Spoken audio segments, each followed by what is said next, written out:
Today's episode is brought to you by Coal Creek Equine, makers of the best equine spa in the industry. If you want your horses to be world champions, you better put them in a Coal Creek. Well, Charlie, great to have you here on the podcast, mate. Uncut Real Raw. Thank you for coming. I appreciate it. Thanks for the opportunity. Well, Charlie, we've known about each other for quite some time, but we've never actually had a chance to meet face to face until today. So it's good to have you here. So for people who don't know, where's home base for you, Charlie? I live in Stephenville. I'm originally from Oregon, but I live in Stephenville, Texas. Okay, good deal. So, Charlie, I wanted to talk to you today because, you know, we have a lot of mutual friends, Ken Bray being one of them in particular, and he said, I need to get in contact with you, that you'd be a great conversation and so forth. But I also admire you because you've changed industries. You know, when I say changed industries, maybe we should say revenue streams. You know, you were a roper on the road. That's how you primarily made your money. Now you're getting into the teaching and clinics and videos and things like that. And that's kind of initially how our paths crossed, is that we chatted together about, you know, that changeover. I always admire people that are at the top of their game at, you know, one event or one industry, and then what makes them have the foresight to change. Why do they change over? How do they do it? Because it takes a lot of balls, it takes a lot of courage to go from something you've been doing for 20 years or longer sometimes and say, hey, I'm going to do it over here. It doesn't mean that what you were doing didn't work, but I always get fascinated what makes people change. How do they grow? You know, to me, everything's always changing. So you're either going to change with the world or you're not. Even if you think the world's going to shit where it is, that's fine. But if you don't adapt to it, you're going to get left behind. You know what I mean? So that was one of the things I wanted to chat with you about. Well, yeah, we were just talking to your film crew about AI. Yes. You know, talking about things that are fixing to evolve. And absolutely. That's how the world works. Yeah. So you're either going to keep up with it, you know. So let's back up a little bit here, Charlie. So if you had to say, you know, primarily most of your adult career, correct, you've made money roping, but more in the competition aspect. Would that be correct? Yes, sir. Yeah, I probably did my first clinic, I'll bet, at 12 years old. Okay. My dad and I, we roped. My dad loved roping, and I grew up there. I roped pretty good at a young age. Tell me where let's back up a little bit. Tell me exactly where you grew up and a little bit about yourself. I grew up in Canby, Oregon. It's up the northwest part, just a little bit south of Portland. Yep. A lot of rain, so we roped in barns a lot. And my dad was an avid team roping fan, loved team roping, loved horses. My dad was a way better horseman than me. So was he a horse trainer? No, he just loved it. So what did he do for a living? He was an electrician. So he was a journeyman lineman, worked his way up, but he loved horses. He wanted to be a cowboy, but had too many kids, so had to move where the... How many kids are there? Well, too many. 4 girls and 2 boys. And I was an outcast. Yes. And where I came about in the whole family was kind of I always told everyone that probably a reason why I was attracted to beer gardens was because I think that's where my dad met my mom. And so he was actually married and still married to the same woman at the time, and he met my mom, and so I grew up kind of an outcast. I grew up kind of in an interesting world, and kind of how I came about. But he loved horses. I grew up listening to the Tom Dorrance, Ray Hunt cassette tapes. My dad loved them. That's going back a while. And then he loved horsemanship too. It wasn't just roping. He loved the art of horsemanship. He did. So that's not that common in the roping world, is it? No, from the outside absolutely. looking in, and I'm not being critical, I'm just saying what I see. 100%. You know, it's not my world. It seems like they're crazy about roping, but the vast majority of ropers aren't real big on horsemanship and what makes them tick and why they do the things they do. Is that right or wrong statement? Absolutely. Okay, absolutely. if I've got it wrong, call me out on it. And then I grew up watching the VHS tapes of with John Lyons. Oh, I grew up falling asleep to that stuff growing up. All I wanted to do was rope. I roped the cowboy toy while my dad was watching all that. He loved information. And That's a then good way to put it, is it love information. Yeah. He did. He loved it. And I think that was kind of how he worked with a lot of the things he had going on. And then he became a big fan of you, a big fan of Chris Cox as he kind of evolved and stuff like that. How and old is your dad now? He passed away in 2020. Okay. But he loved it. He always talked about how well you articulated information to where you could see what you said. And I thought that was interesting how he said that, because when someone's having a conversation and you can see what they're saying, that's a special amount of way to articulate information. Yeah. And so I grew up having that passion my dad had with horses. Did any and of stuff. the other kids have the same passion with horses the way you did? My dad was a hard man. Yeah. He was a real hard man. So he was very hard to put up with. Yeah. When I came about, I think You know, I was just hard-headed enough. I was tough enough to take it. Mm-hmm. And so then that's kind of where I grew up roping and did my first clinic at a young age, won pretty good at a young age. Yep. And we grew up What'd in you a do spot. for, let's back up a little bit. Mm-hmm. What'd you do for horses? Was your dad building these rope horses? Could you afford to go buy them? Tell me about the horse flesh in those days and how you were getting them. So it was funny because we got one that was, so I think right around Lonesome Dove. It was kind of like our Yellowstone now. Yes, it is. So a lot of people wanted to be a cowboy. So a lot of people he worked with was buying horses, wanted to be a cowboy. Well, then they didn't know how much work that took, how much effort that took. And so we end up, one of his buddies was like, look, just take this horse. I hate her. She sucks. She's terrible. She pins her ears back all the time. She's always in heat. She bucked her off. So we just got that horse. Right. And then he had found some shin-bucked horses off the track, things like that. We would just find them, make Pretty them. cheap. Pretty Yep. cheap. Just kind of get by. But he, like I said, that's where I think his passion on horses came, because he could work with them. He loved the puzzle. Yeah, he loved getting being them able to better. put that together. And I just wanted to rope. You know, I was Yeah. that kid that just wanted to rope. But, you know, I learned a lot from watching him. And then there's a couple times where we actually bought one. And then I remember saying at one time, I was like, I think we're better off trying to make these ourselves, because we're trying to fix all these bad habits in Yes. this one. And so we'd rather put the bad habits in them ourselves. And so. Yeah. And So- then I was always attracted to horsemen after that, because it was, you know, you could see where you could only rope so good, but the good horses were the ones that always made the great ropers. It seems like from the outside looking in, again, I'm very novice at the rodeo and roping world, but it seems like the top ropers are so damn good now and so handy with a rope. There seems like there's no way to separate them now without two other things: horse flesh and horsemanship. They're the only two areas that you could separate yourself from the pack. The top 10 guys can all rope, from what I'm gathering, as good as each other. Yep. You know what I mean? They were pretty much bred with a rope, born with a rope in their hand. They have it every friggin' day. But the only thing now that can separate them is what stock you're riding and how well, you know, and your horsemanship ability to ride the stock. Is that right or wrong? Well, and you've seen a lot of guys that rope really well and they lose that good horse, you don't see them again. Yes. So you're exactly right. Yeah. Well, and thank goodness for the rope horse fraternity, because that's making a lot of these top guys become better horsemen. Yes. Yeah, that's a damn good point. So, roped all through in high school. You graduate high school? Yeah, I graduated high school, got to go to college. Roping wasn't for me. I went for a few years. I actually wanted to be a teacher. Okay, that's what I was going to ask. Well, why'd you even bother going to college? Did you have a specific goal I had in a mind? scholarship to go for roping. I wanted to be a teacher. I thought it'd be good to be able to, you know, I thought, well, if rodeoing doesn't work out, then you know, I always seen where teachers have the summers off, and I thought, well, I could still amateur rodeo, and you know, The drugs things like calling that. you the whole time. Yeah, That's exactly. building your career. Exactly. But after a while, I was tired of being broke. I shot horses, I Yeah. rode horses, just rodeo trash, just trying to get by, trying to eat, just trying to survive. And my dad taught me how to shoe. He said, Yeah. if you can shoe, you'll never go hungry. Yeah. And so I learned at an early age what it sounded like when a horse had a clinking shoe, or if a shoe was missing, that was the sound of lunch. So I learned how to survive early. And I always I've said this on the podcast many times, but I know how to show as well. It was one of the first lessons I learned when I went to work for Gordon McKinley at 13. But it made me a much better horseman.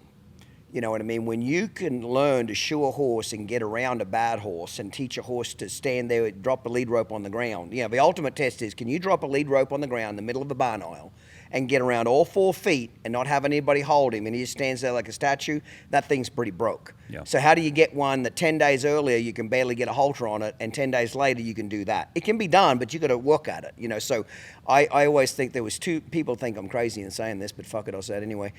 If you want to be a great horseman, get really good at these two things: trailer loading problem horses. Get really good at loading bad horses that will absolutely not get in the trailer, and get really good about handling horses' feet to where you can drop the lead rope on the ground, get around all 4 legs, and it doesn't move. If you can master those two skill sets, you've got a lot of feel and timing going on that many other people don't have. That makes sense. You know, so I was very glad I learned to shoe horses.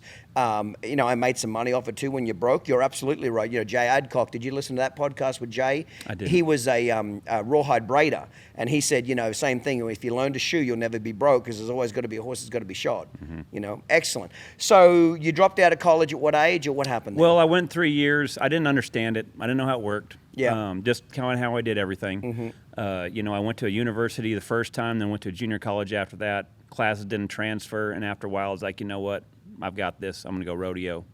I'm going to learn how to survive. And so I just continued. I followed the trends. I kind of went where all basically where the roping wasn't in the Northwest except for summer. Well, everything at that point in time was in Arizona. So I went to school in Arizona. And then about the time I went there, then it started moving to Texas. So then I followed the trend. As soon as I got out of college, went to Texas. And the trend is where all the ropers went to. Mm-hmm. Okay. Why did it move from Arizona to Texas? Well, it originally came from California. Okay. So then it moved to Arizona. Weather, in my opinion, moved it over there. And then Texas, opportunity. Right. That's where the money was at. Houston started having all these rodeos. Didn't always used to have team roping, and so they didn't. What did they have then? Steer roping, calf roping, steer wrestling, and then all the rough stock events. Okay. So team roping was kind of just, and it's wild that it took so long to take off, because if you're thinking about doctoring a cow out there in the pasture, more than likely you're going to hit it and heel it and doctor it. So why it didn't make it to the rodeos is common, I don't know, but it did. And then that's kind of when it started taking off. Rodeos in Texas started having it, and then that's where the, your oil, your money, and your jackpots that were adding money, and so opportunity What years came are we to talking Texas. now? How old are you at this point? Probably 20s. Yeah. Early 20s. Are people making a decent living doing this, or are they all just scratching by? The team ropers are making a decent living. Not a lot of them are making a lot of money roping, because at the time there wasn't equal money. So they would add a certain amount of money. What's the difference between team roping and roping? Well, so team roping is where the header and a heeler. Yeah, I get that part, but you mentioned there's a difference between roping. Well, like jackpots. Yeah, jackpots. Yep. So your jackpots, like you can go rope 5 steers, that money goes in the pot at the average. Okay. The rodeos, that's when you're going to Houston, San Antonio, it's good rodeos. Well, they didn't add equal money. They just added a straight amount of money. So that the amount of money in the calf roping was the same as the team roping. But you guys split it 2 ways. Split it, right. Ah. So that's where the rodeo wasn't as much money there. But the jackpots, that's where that's because that's where you have 100 and 200, 300 some teams. Okay. Well, your payout, that's what was keeping a lot of guys alive back then. Right. Was those good jackpots. Right. And you had a goal at that age, Charlie, to win the world, go to the NFR. What was your dream at that point? We're all full of dreams and full of shit at that age, but what was your dream at that point? Just that NFR. I just dreamt, man, if I could make it a couple times, I could maybe do good enough there. I could buy my own place. Yeah. It was one of those things to where no way in possible would I've ever dreamt that I made it 10 times. Yeah. It was like, man, if I could hit a lick a couple times and do just right, then I could probably shoe and ride horses the rest of my life. Well, then, like you talked about crack cocaine. Yeah. After a while, once you get that dose of the NFR, yeah.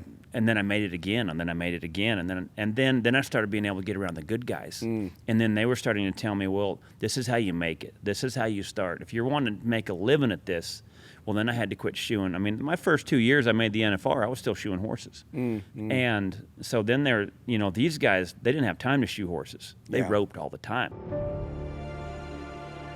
DT Horses was founded with one goal in mind: produce elite performance horses. For over 20 years, we've consistently met that goal and raised the bar, thanks to our dedication and focus on what matters most. DT Horses believes that every horse we raise deserves the best start possible. With a great foundation in place, all our colts go on to excel in the discipline best suited for them. We have many top performers in team roping, cow horse, cutting, calf roping, and barrel racing. We're offering our elite horses to the public. For information about the athletes available, please contact the DT Horses office at 480-471-4348. Learn more about DT Horses and the impact we've made on the Western performance horse world at dthorses.com. Valley Equine Reproduction is a premier equine breeding facility located in Stephenville, Texas. I've worked with the team there multiple times and had nothing but great experiences. Formerly known as the Brazos Valley Stallion Station, they offer everything. They manage over 45 stallions, including some of the most renowned in the industry. They offer mare care and breeding services, foaling out services, a recent mare program, sales fitting and rehabilitation services. Plus, their Super Stallion Center program has awarded substantial payouts. In 2024, the program paid out $1.4 million across the NCHA and NRCHA. If you're in the breeding business, you have to check out Valley Equine Reproduction. Visit them online at valleyequinerepro.com or give them a call at 254-485-8280. Breaking Bad is by the hottest stallion in the industry out of a great mare, Sweet Abra. He is athletic, extremely cowy, and was easy to train. He's a 3-time major events open champion with lifetime earnings of $181,000 and counting. He is subscribed to all the major NCHA and NRCHA programs and is in the Legacy Bonus Program with an estimated payout of $1 million at this year's NCHA Futurity. His 2025 breeding fee is $4,500 plus shoot fee. Breaking Bad is owned by the Fultz Ranch, the previous owners of Metallic Cat and the current owner of Stevie Ray Vaughan. They have all intentions of promoting Breaking Bad the same way as the other 2 great stallions. Mention the Uncut and Real Raw podcast for free apparel with a paid contract. So let me ask you, what was the culture back? What years are we talking here when you're first starting to make the NFL? What years are we talking? So I graduated in 96 in high school. 98 I was in college. You know, those are the Capri Camper days. You know, the old Dodge trucks, 5-speed. You know, the lead sled horse trailers back in the day that weighed, you know, who knows how many tons. And, you know, then it started evolving into the, you know, the living quarters trailers. I'd say, you know, it took me from the time I graduated high school in 96 to where when I finally made my first NFR in 2005. So let me ask you, what is every association, cutting, reining, cow, horse, every association, I don't give a shit what it is, has its own culture. Some good, some bad. What was the culture like in the roping world for a young guy like yourself getting in? Did other older ropers want to mentor you? Did they let you in? Did they share information? Did they say, hey, listen, I'm glad you're on the circuit with us? Or was it a very cutthroat kind of environment that dog eat dog, we're not going to fucking help you? What was the culture like back then? It was very interesting you say that because of how much it changed. Yeah. You know, I was around a long time. And when I first got there, you know, it was just kind of right out of the loving, drinking, fighting cowboy era. Yep. You know, you'd go to slack and then you'd go to the bar. You know, and it was more back then when I first got started in the 90s, late 90s, was a lot of guys that did it seemed like they might ranch, they came from a ranch and things like that. Like this was going to be a long time, but it was going to be a fun time. Yeah. And a lot of them had plan B. So for a lot of guys, it was like, I'm going to have as much fun as I can while we're out here. Yeah. Because when this song's over with, we got to go back to work. Yeah. Well, then about the Speedy era, Speed Williams, when he showed up, probably the early 2000s, I started seeing the culture change a little bit because he started taking it as a business. He was taking it seriously. He didn't drink. He rode some of the best horses. He took it seriously. Yeah. And you started seeing that kind of take off to where now you don't hardly see anybody at the bar anymore. Oh, truly, it's changed that much. It's, you know, there and back then too, you know, not a lot of guys gave you a lot of help. Yeah. Because I think in a lot of ways they didn't really know how to explain it. I think they had roped so much and they developed a feel that they couldn't really explain it. Most naturally gifted people at anything are horrible teachers. Not all, but 90% of them. If you got some talent to do something, you can't describe it because they don't know how they're doing it. You know, we all remember in high school there was always a kid that could fucking hit a baseball out of the field and play soccer and play football. He could do all the sports and everything just kind of came to him because he's such a natural athlete. And then the rest of us, like myself, were very average as an athlete, had to struggle and work and put a lot of effort into anything we did.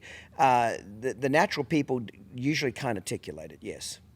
Because that's what I kind of noticed. I think some also had an edge, and they weren't wanting to release it. Yeah. And then some just didn't know how to explain it. And so there was that because a lot of them guys, that's how, you know, I think the teaching was back then too. It was very surfaced. It was, you know, because there was so much, like you say, that natural ability to be able to do it. And you know, guys started doing clinics kind of right around that. Jake Barnes, Clay O'Brien Cooper, Walt Woodard. Walt Woodard did a pretty good job of articulating it, and I started seeing the clinicians kind of pop up a little bit here and there. But and do you think the teaching part of the roping was just basically started out as another way to supplement income, you know, between ropings, try to live, try to eat, make a little more extra money? Or do you think the natural horsemanship, all of us clinicians, myself, John Pirelli, Monty Roberts, all of them, do you think the ropers saw what we were doing, making money, and said, hey, we should need to kind of copy a little bit of that and bring that over here? Do you think any of that was happening? I think there was both. I think there was a need for it, and I think that there wasn't because people were starting, I think, also to figure out how to rope. And so some of it were able to kind of put it into words. And then I think some seeing the fact that there was money in it, and because there's a saturation of ropers, a lot of ropers, not a lot of information, especially at the time. And so I think there was both guys doing it for money and guys doing it because they were getting good at it as well. Right. But you've seen where a lot of the guys that did it a lot, they kind of lost a lot of their edge roping. Yeah. 'Cause I think it got too mechanical. It's a hard balance. It's hard to be on the road doing clinics and being competitive. You got to be one or the other. I have a saying in business: when everything's important, nothing's important. So you'll usually see the biggest mistake guys that are winning in any industry when they start going on the road. When I say on the road, when they start getting pulled away by sponsors, they start getting pulled away by doing clinics, they start being pulled away from family. You lose that raw edge. You can't be everything. So that's why for many years. Yeah, that's why for many years I couldn't show and compete. I had to do clinics because I was on the road 45 weekends a year doing a clinic. So I kept horses in training with Andrea and some other trainers just to be a part of the industry. I enjoyed being an owner as well, but that was it. You got to just, if you're going to be successful in anything, you got to pick a team and you got to go down that path. Now, once you quit competing and you want to go now teach, now just full-time teach. Yeah, because you've seen a lot of them athletes as well that it seemed like once they got to a level, just like you said, they're getting pulled away for sponsors, they're getting pulled away for autograph sessions, they're getting pulled. Well, then that other guy that comes in that's hungry. Oh, yeah. Just comes and annihilates them. Yeah. And so those were always, and roping was the same. You got to be careful because when you get to a level of success, you do have sponsors pulling you. We want a photo shoot here. We want this here. Make a video for us here. I'll never forget Sean Florida did this one year, and I thought it was initially I thought it was shitty, but then I thought about it. I was like, no, he was exactly right. I had to do some sponsorship for Wimpy's Little Step. This one when Wimpy's Little Step was getting really popular, and I had to get a 10-minute video of Sean talking about the stud. Well, I thought, hey, we'll just do it at the Congress. Sean will be at the Congress. We don't have to take much of his time. It'll just be 10 minutes. And then I'll have the video crew come up there, etc. And I called him up and I said, hey, Sean, I just need you for 10, 15 minutes, sit down in a chair, talk about the stud. And he said, no. And I said, what do you mean? He said, I'm not doing it. He said, I'm there to show. I'm there to get focused. I'm there to show. And I said, Sean, you understand this is just 15 minutes, mate. I'm not asking for fucking 5 hours here. He said, yeah, I get it. I'm not doing it. And at first I thought it was shitty, but now later on that I think back about it, that was when he was in his days when he was kicking ass. He was running over people to win. Does that make sense? And I kind of understand now his mentality is, yes, it was only 15 minutes of time, but it's one more thing. I was probably one of 30 people trying to get, 15 minutes of his time. 15 minutes of his time. Does that make sense? Well, they talk about learning how to say no. Yes. How important to learn how to say no. Absolutely. And he did, and I admire him for it now because he was on track. It takes very few people, I think, to learn to understand that. Because like they said, the amount of times that you'd get pulled in so many different directions and you learn to say no, then you have to start learning how to deal with when you start critics. Saying no to people get pissy about Pissed it. off. I had to learn that, years later in my career. I got this from a lady called Alison Armstrong. She said, if you don't start holding boundaries, people run over you. And she said, you have to ask yourself, what does it cost you not to say no? When you will not say no and let people keep invading your time, what does it cost you? And it costs you a lot. One of the things I did for many, many years, I'd do a tour and I'd stand in an autograph line and sign autographs and answer people's questions for 2 or 3 hours. So I wouldn't get to the restaurant 8:30, 9 o'clock at night. I finally get to sit down and have a steak dinner.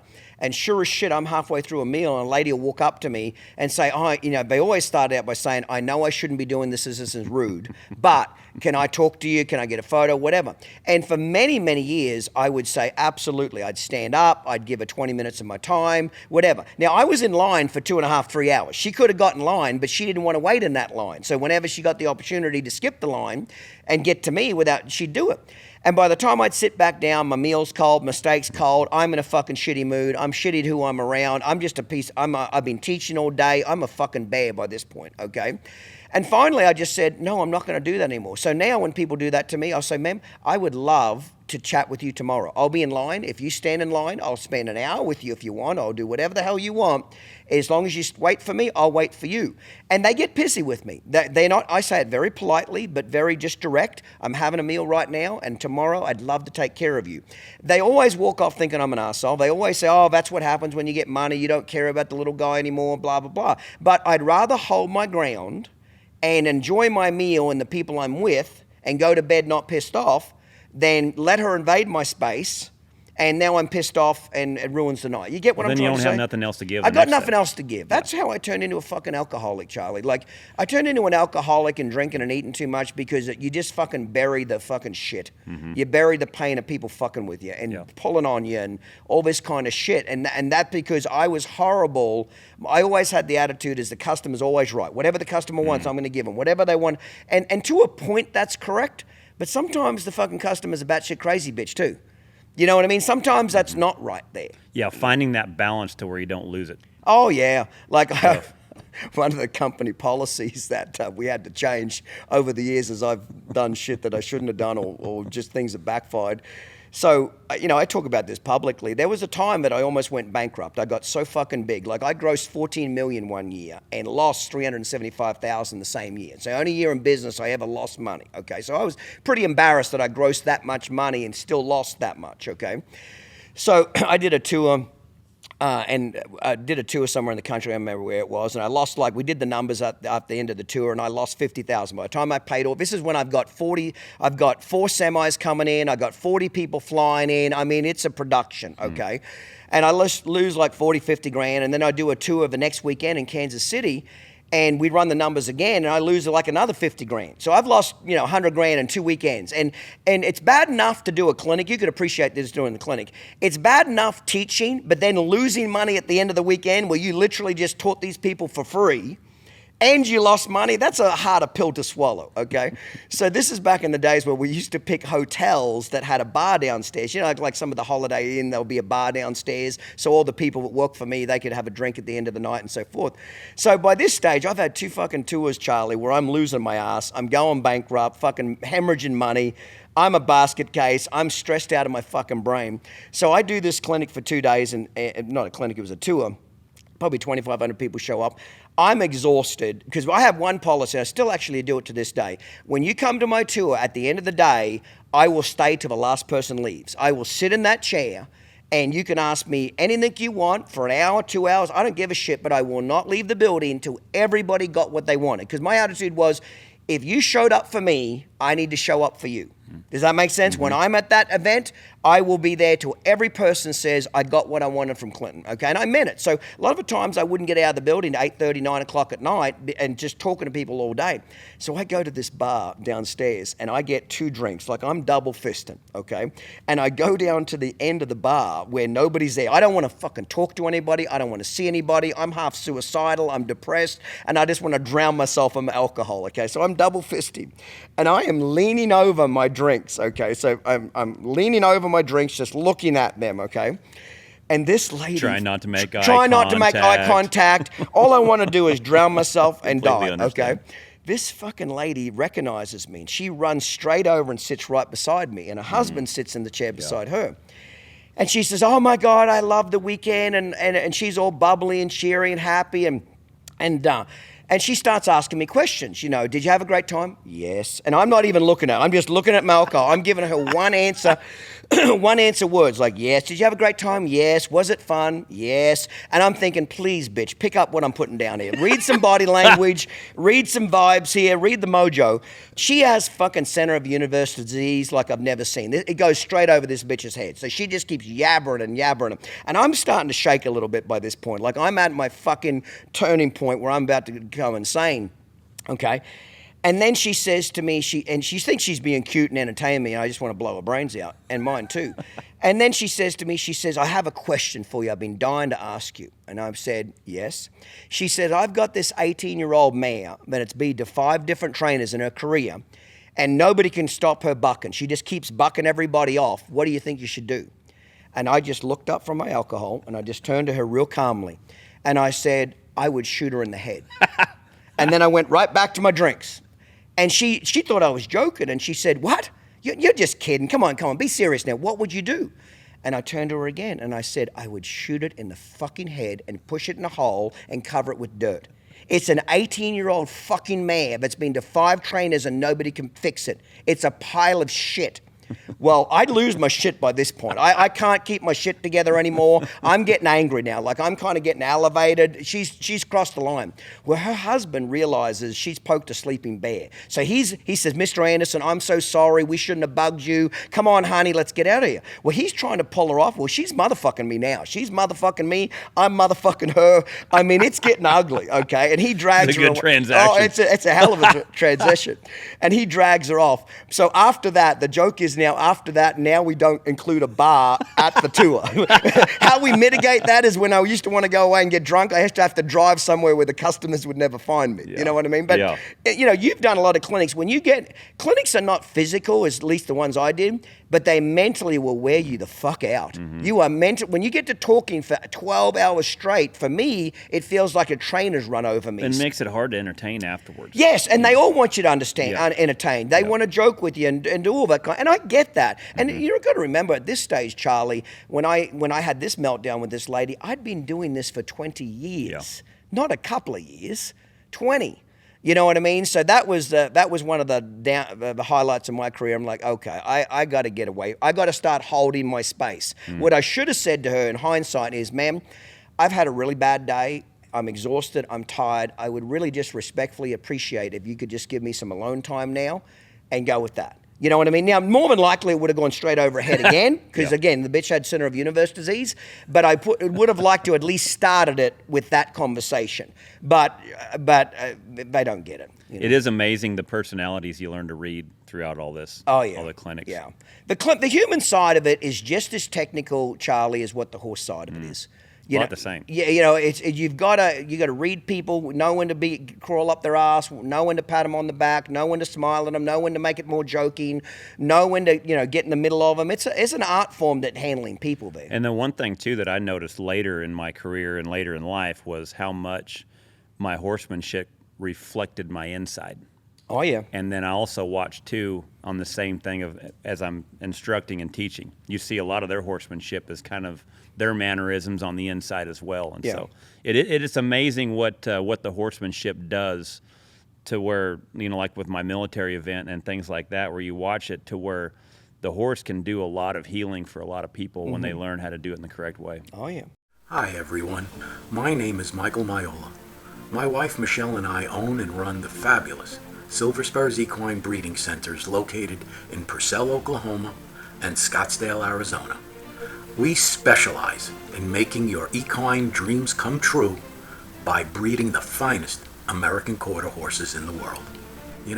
Finding that special horse, the one that speaks to your soul, is what Silver Spurs is all about. When you come to our ranch in Purcell, Oklahoma, you will meet that fabulous weanling that once trained, utilizing Clinton Anderson's tried and proven methods, will become an extension of your body, knowing intuitively what you want to do and give you endless hours of adventure and love. Our stallions are the elite. They represent the finest bloodlines in their sport and have won every championship title during their competitive careers. Our breeding program is partially skill, partially science, partially art, definitely a gift from God, but mostly love. So if you share our passion and possess the drive and desire to compete in the show pen or tour the great American landscape with a loyal companion, creating adventures you will treasure for a lifetime, Silver Spurs has the horse you've been dreaming of. See Clinton Anderson and his Down Under Horsemanship method live. Order tickets now for the Walkabout Tour in Harrisburg, Pennsylvania on July 12th and 13th, Waterloo, Iowa on September 6th and 7th. For ticket information, visit downunderhorsemanship.com. This episode is brought to you in part by Valley Equine, managing stallions that represent the performance horse industry's finest. So let's get back to the rodeo in a little bit. So you make your first NFR. How old are you? I'm not sure. I think I was 27, if I remembered right. Okay. Big deal to you at that point? Oh, my God. That's like a dream come true. I did a dirt angel in the head box. Yeah, that's awesome. That's friggin' awesome. I showed up and Cody Ohl wanted me to shoe his horse. And I'm like, man, Cody, I'd love to take the week off. I'd love to take this week off. Yeah. And, of course, I was getting $50 a horse back then. Yeah. And he said, I'll give you $100. said, hang on, I got to do one thing real quick. And I ran down there in the Tom. I've never seen it before. I've never been down there. I didn't know. Awesome. I mean, I did. You just Dirt saw it on Angel. TV as a little kid. Yeah, it was the dream. It was the dream. But what I learned then that first year was how fast it went. It was the fastest 10 days I had ever felt in my entire life. Were you successful, not successful for that first year? Just it in was the okay. middle? I turned all my steers. It was one of them. It was so fast.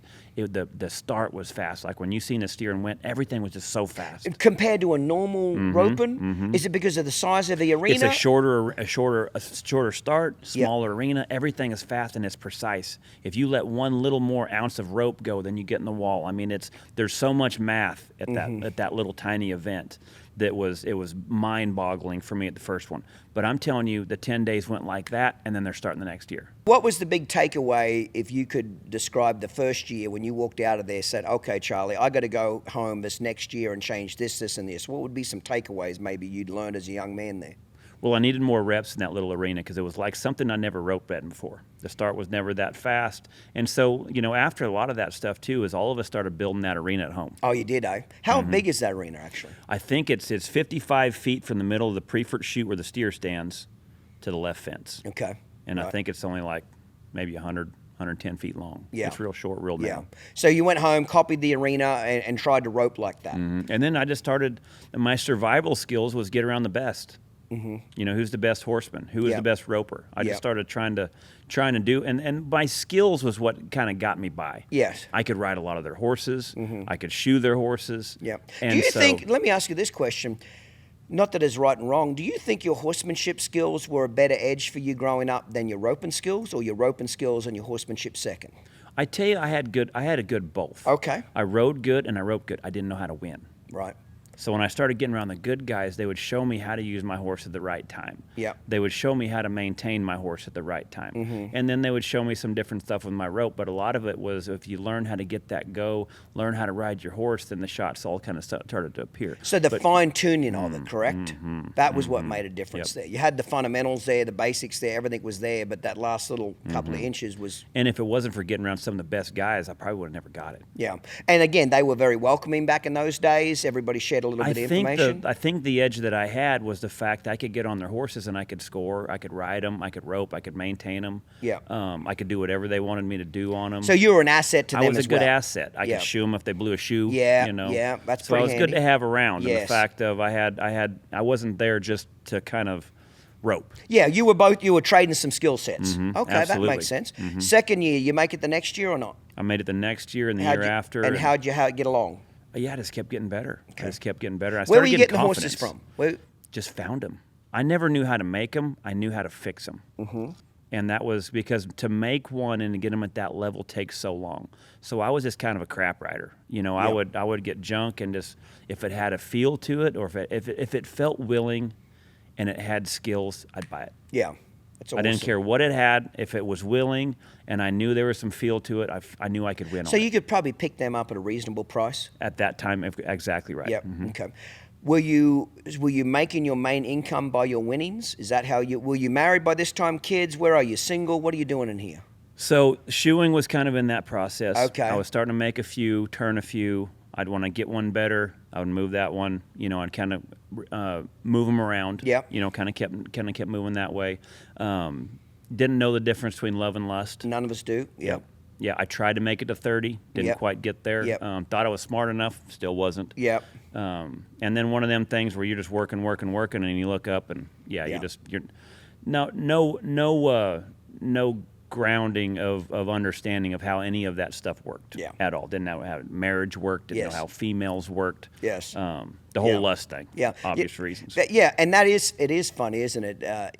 We'll go different directions in the podcast, but I was married the first time for 9.5 years, and we were just kids. She was 18, I was 20. We didn't know the difference in love and lust, and I was married 9.5 years, and I fucking knew 6 months after I married her it was a terrible decision, wrong person. And you might say, why did I stick around 9 more years? The only time my mother ever gave me bad advice, my mother's the greatest woman in the world, and she always gives me great advice, but this is the one time I didn't think the advice was good. When I got married, she looked at me and she said, Clinton, marriage is a lot of work. You can't quit. You can't be a quitter. Well, if you know me, I don't fucking quit anything. If I have to eat turd sandwich, I will eat all of the turd sandwich to the end, okay? So I stayed another 9 more years fucking miserable, Charlie, with that in the back of my head. I don't want to call my mother and tell her I'm a quitter. I don't want to get divorced. You know what I mean? Finally, I'm so fucking miserable, I get divorced, and I say to this girl, I said, listen, I'm done, blah, blah, blah. And I wanted her to move out of the house and let's just separate and be done. And she wouldn't move out. And she said, and she wanted me to go to counseling and all this marriage counseling and all this shit. And I said, I don't think you get it. I'm fucking done. I don't want to fix this. I don't want to mend it. I am done. And she said, I'll move out of the house if you go to marriage counseling with me. And I said, okay, here's the deal. I'll go one fucking time. But I'm warning you, there's no filter on me, so be careful what you're asking for here, because I'm going to let some shit rip if we get in there. But I said, if I go one time, regardless of what happens, you're going to move out of the house, correct? Yep, she agreed to it. So we go to this fucking marriage counselor lady, and the marriage counselor lady asked me what's going on. I said, listen, I just don't want to be married anymore. I don't love her. She's a good woman, but I'm not in love with her. I don't want to be married to her. And she said, well, give me specifics. And I said, I can never make my wife happy. And she said, what? And I said, I can never make my wife happy. And she said something to me I'll never forget in my life. She looked at me and she said, why is it your job to make her happy? And I just sat there for a second. I would have been 29. And I said, well, I don't know. Isn't that what a man's job is supposed to be? You're supposed to make your wife happy? And she said, no, that's not your job. That's her fucking job. It's her job to be happy. You can only control you. You can't control her emotions. And I'm like, fuck. I wish somebody would have told me that 10 years ago, bitch. I kind of like this place. You know what I mean? It's like, fuck yeah, therapy. I love this marriage counseling, bitch. And then I said, my wife wants to argue with me. It doesn't matter what I say. If I said the sky's blue, she'll say it's red. And then as soon as I get done, she says, I don't do that. And I looked at her and said, I rest my case, Your Honor. You know what I mean? And that whole counseling session lasted 15 fucking minutes, and we were out the door. That's how long. But it was profound when she looked at me and she said, it's not your job to make her happy. I thought it was my fucking job. Right. I got the money, I got the cars, I got the house, I got every fucking handbag she wanted, every pair of shoes, whatever the fuck she wanted, I got. And she's still fucking miserable. That was very powerful. But like I said, it's funny. We go to college to learn, if you're going to go be an engineer, you go to college to learn to be an engineer. You go to be a doctor. We have all these schools to be successful people. But when it comes to love, marriage, and sex, we get no fucking training. Everyone says, get a job, get married. Yeah, no fucking guidance, don't no give you nothing. no guidance on any And of we that. wonder why we suck at it. We wonder why we drown in the deep end. Especially as men. Yes, absolutely. That was profound when she said, it's not your job to make her happy. That's her job. Your job's to make yourself happy. And the rodeo world, it's very, I'm sure you understand it probably in the fraternities as well and showing, but, the limelight is very attractive. Mm-hmm. But then when you're in it, it's not near as attractive as it looks like from the outside. Yeah. And so that was a big part of it as well. But and just being on the road is tough on families. Oh my gosh, it's tough on families. If there's a crack in the boat, traveling will make that crack get bigger. You know what I mean? So you got any kids by this point? Nope. No kids. So you're 30-year-old, still no kids today. I've got kids. Yeah, but at that point, at 30, you didn't. Right. Okay. Mm-hmm. So every year you're just getting better at the NFR. Getting better at the NFR. But you're not doing clinics by this point. You're really focused. Just a little bit on and off. I was starting to get my own place. I was able to have some there. Where was your first place at? Llano, Texas. Okay. Mm-hmm. Right. So you're very focused on traveling, etc. Mm-hmm. Going around in a horse trailer, living quarters. Yeah, living quarters trailer. But I tell you what, I did find out. This is where we did skip right here on this part. What was hard was about the first time I'd made it, I found out I did have a kid. Oh, truly? Mm-hmm. Okay. Yep. Now, there was some rumor of it being mine, not being mine. But then about the first time I made the finals, then it was hey, I need child support. Oh, yeah. No big deal, as long as I know it's mine. Yeah. And did she get a paternity test? Mm-hmm, oh, I did. She did? Oh, good for her. I did. I went through all that stuff, found out it was mine, never met her till she was 4. Truly? Mm-hmm. So you didn't know for 4 years? Truly. It was hard. Now, like I said, there were certain, ethnicities, when you see, when you go to the rodeo, it's like, okay, that was not mine. But I tell you what, I got tired of not knowing. Yeah. I got tired of not knowing. Yeah. And then just my conscience just kind of kept grinding on me, because that was, my dad is the one thing that my dad had my back on. Yeah. Even though he had made the mistake, he never left me. He had me. And so it was one of those things to where I made sure, after a while, I can't do this now. I've got to do the right thing. Yep. And so that haunted me for a long time. That was very hard rodeoing. It was hard to the fact that I kind of redid the cycle. Yeah. That was hard on my yeah. insides. That was hard of kind of how I thought about myself. But I was like, doesn't matter. I'm doing the right thing. Yes, absolutely. And so that was hard on my marriage as well. And so that one ended about 2010. How long were you married the first time? Oh, I think it was about 5 years. Yeah. Which they say that's pretty common, that 5 Yeah, years. 5 to 7, somewhere in there. Yep. Yeah. Yep. Okay. Making the NFR, not making the NFR. But yeah, I just kept making it. So I just kept on going. Yeah. Was your first wife traveling with you wherever you went? You traveled together, took your horses in the rig, etc. Yeah. It's a hard life living on the road. It's miserable, in fact. You know what I mean? The 10 seconds in front of the camera and under the lights, it better be damn good because there's a lot of hours that are the opposite, isn't there?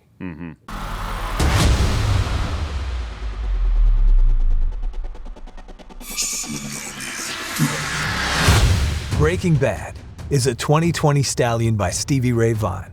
Out of the all-time leading broodmare Sweet Abra, he is dual-registered AQHA and APHA and is 6-panel NN.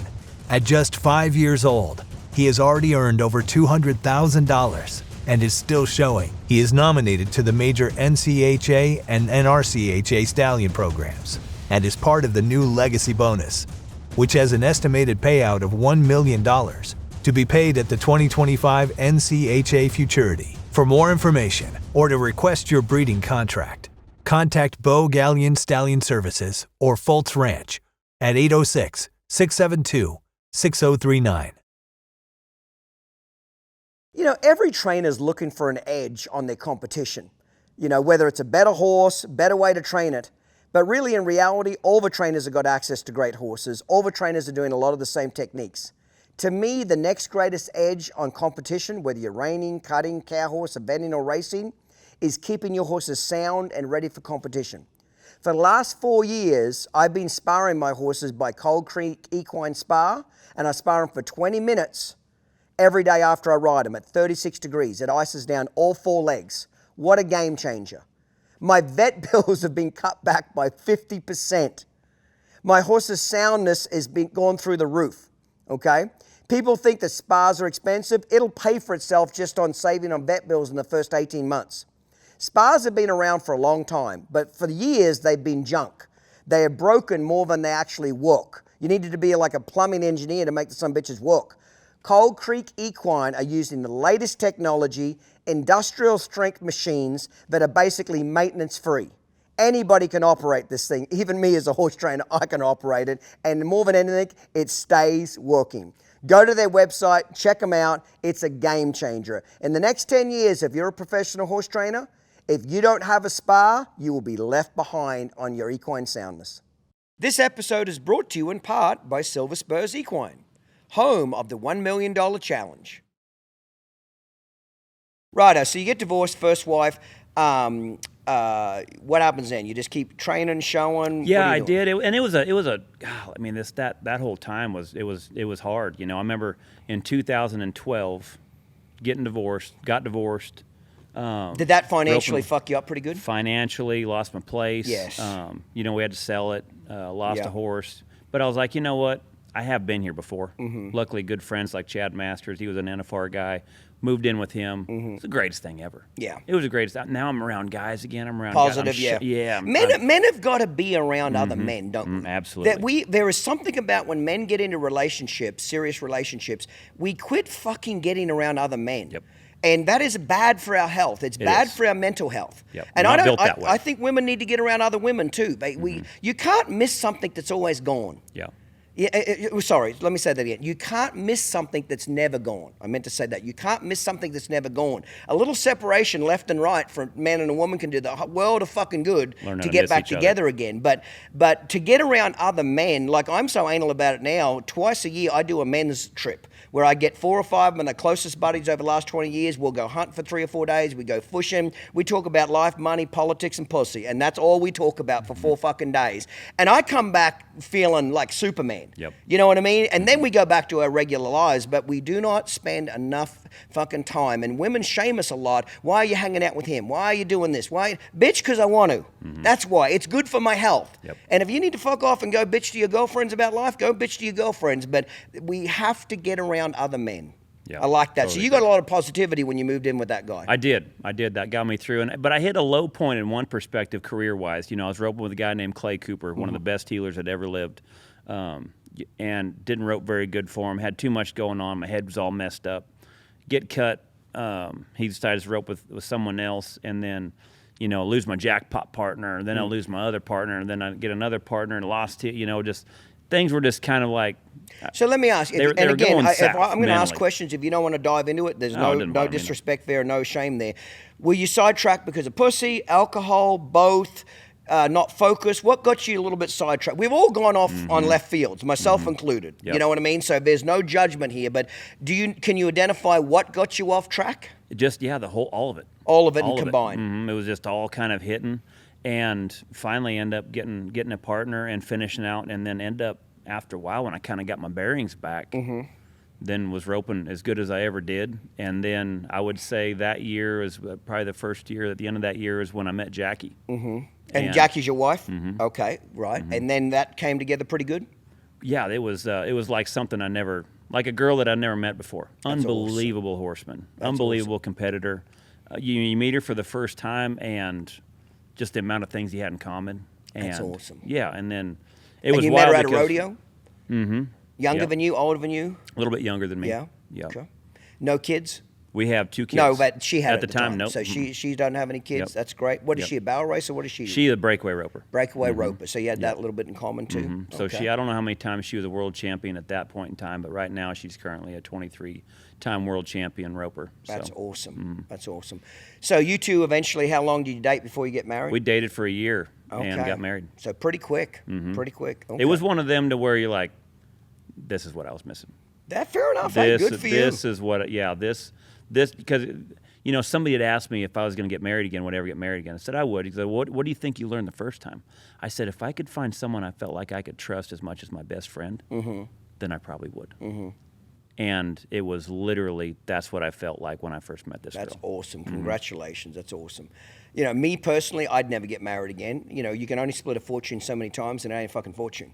I remember one podcast you did where you talked about if you had a 50% chance of getting on a plane and it was going to crash, would you get on that plane? Yeah. No, I'm not getting on that plane. First marriages, it's 54% of first marriages end in divorce. 65% of second marriage end in divorce. If I said, hey, do you want to get on this fucking plane, and there's a 54% the son of a getting on bitch this is gonna crash, you'd say, fuck no. I say, okay, don't worry about the first one, but this second one, there's a 64% chance that son of a bitch is gonna go down. No, I don't want to fucking do it. But we line up for this shit all the time. I know it. First divorce cost me a lot of fucking money. Second divorce didn't cost me nowhere near as much. It cost me $100,000 because I had a real good prenup. There won't be a third. There's no reason for, and women get pissed at me when I say it, but fuck it, it's my podcast, okay?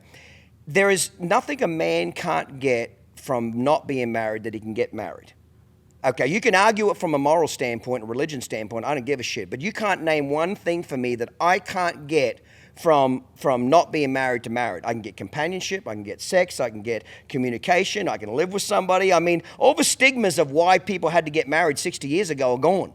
You couldn't live with somebody 67 years ago without publicly being shamed. Does that make sense? Women was a culture back then, wouldn't wasn't it? give up pussy without getting married. Now it's fucking hanging off trees.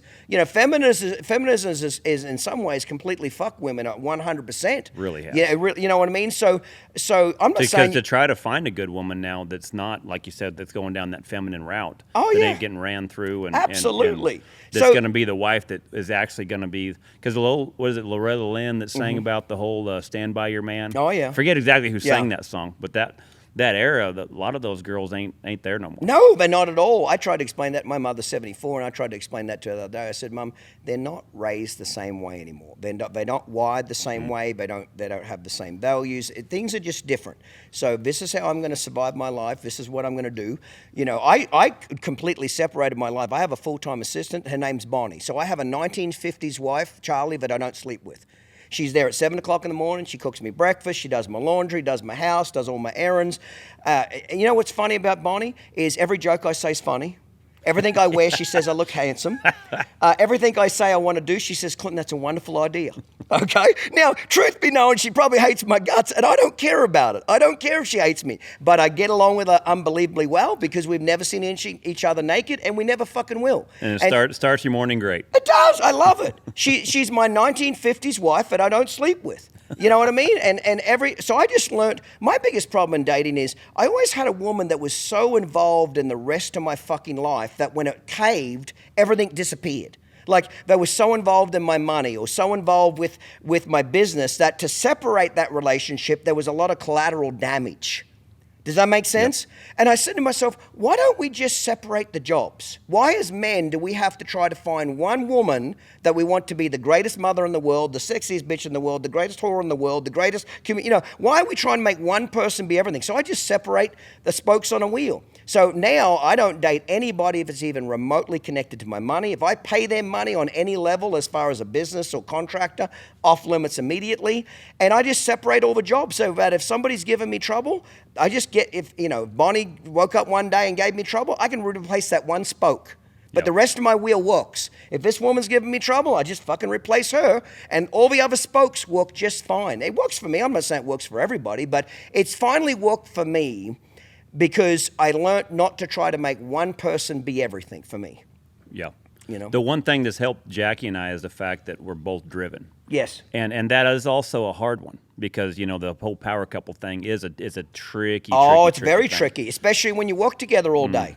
I will Luckily, never... we don't work together. Oh, you don't? Okay, that's And so good. that's what's kind of the salvage is Yeah. that. But the fact we're both driven. Yes. And so we don't depend on each other for that happiness. When we come back together, Yeah. it's different. I think with what was hard, in my opinion, is when someone's depending on you all the time and you're trying to make a living, that can be... Especially when you're on the road. You're in the public side and you're on the road. Righto. So, and again, this is one thing I want to make clear. Even though I'm not anti-marriage, so to speak, I just think it's an outdated institution. I'm happy for people like you. I can celebrate your marriage and I can celebrate what you've done and not shit on it and admire it and say, that's awesome. But within saying that, I'm not getting on the plane. Does that make sense? It's always funny when the person's got nothing to lose financially, isn't it interesting how they always want to get married? And the person that's got financially a shit ton to lose, they're like, oh, motherfucker, I'm not sure I want you on this plane. Exactly. You know what I mean? It's not easy making change. It's not easy raising champions. It's not easy breeding excellence. But the equine industry demands nothing less than the finest. That's when true greatness is born. At Valley Equine, we nurture that greatness every day. We cultivate the next generation of champions, the future icons of the arena. There's a lot of dedication involved, and we've been committed for more than a decade. Through trials and triumphs, we've been there, steadfast in our mission. Today, we are the leader in equine breeding, with specialized expertise in producing tomorrow's champions. We drive the evolution of equine excellence through innovation, empowering breeders to shape the future of the industry. We firmly believe that the world of equine breeding is constantly changing, and that we can too. Advance with us. We are Valley Equine. Many years in the making and committed to excellence. Visit valleyequinerepro.com to learn more. How do you know what it takes to become successful? Talk to someone who's done it. Clinton Anderson became a multi-millionaire by leveraging his passion for horse training into a global brand and media empire, starting with nothing but the change in his pocket and the will to succeed. In doing so, he revolutionized an industry and became a celebrity. Now, you can put his experience and advice to work for your business. With Clinton Anderson's business consultancy, you can tap into Clinton's unique perspective, hear his straight talk, and get his no-nonsense advice. Just imagine yourself armed with Clinton's hard-earned knowledge and entrepreneurial spirit. So whether you own a ranch or any sort of business at all, we invite you to discover the transformative power of Clinton Anderson's leadership and innovation in your business. Call 1-888-287-7432 to take your business to the next level today. So, Charlie, we're back after a break, mate, and you mentioned 10 NFRs. Were they 10 in a row? Did you? No, sir. No? Okay, so skip a couple of years in there, some bad luck. What kind of goes on in there? There was some bad luck. There were some horses. Had some horse colics, had some horses that go down. Like you talked about earlier, the horsemanship does make or break a lot of those things. When the horsemanship, or when the horses kind of went south, career went south, had to start finding some other ones, and then I made my 10th NFR in 2020. How old would you have been then, Charlie? Was I 40? Was I 43 maybe, or 40 or something like that? Okay. 42, I think. 42. Okay. 42. Okay. How old are you now? 46. Okay, I'm 49, so I'm a little bit older than you. Keep going. Yep.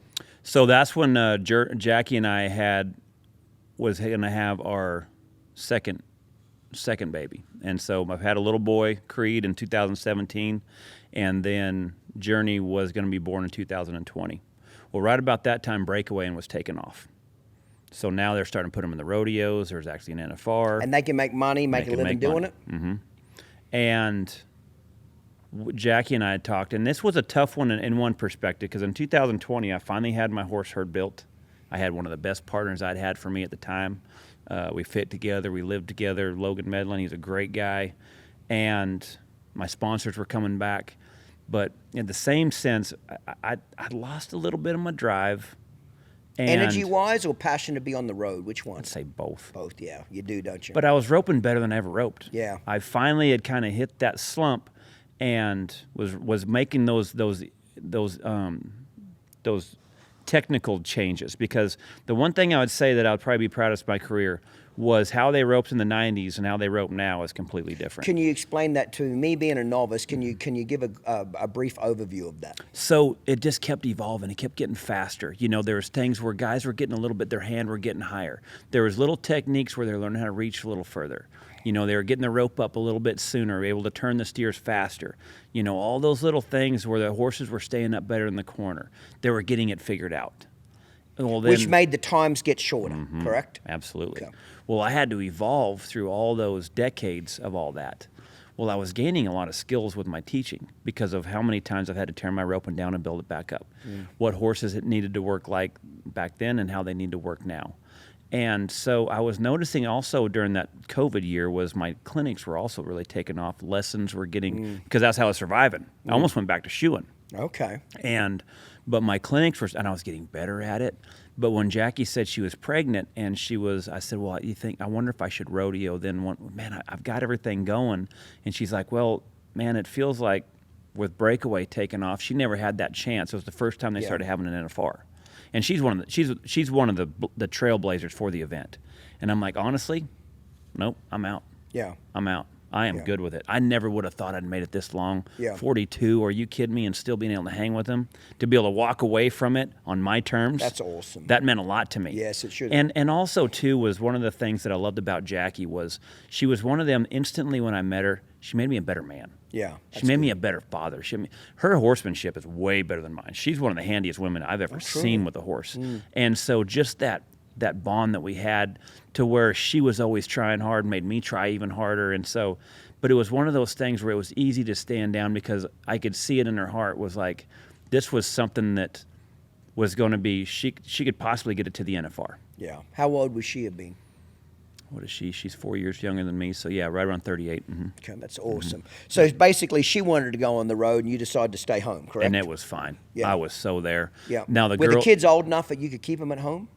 No, they had to so go. she had to go with Mom. Okay. But I had my daughter that I found out about with, I had her move in with me. Okay, so you rebuilt that relationship a little bit, and is that pretty healthy now? She started roping. She started. Awesome. Yeah, won the state in Texas, and it was going to be her last 2 years of high school, and I'm like, this gives me a chance to hang out with her and haul her around and give her a chance, and I'm like, I'm in a good spot. That's great. Now, when I retired, it was interesting because I still roped a little bit, but I was trying to manage time. You know, you talk about everything's important, nothing's important.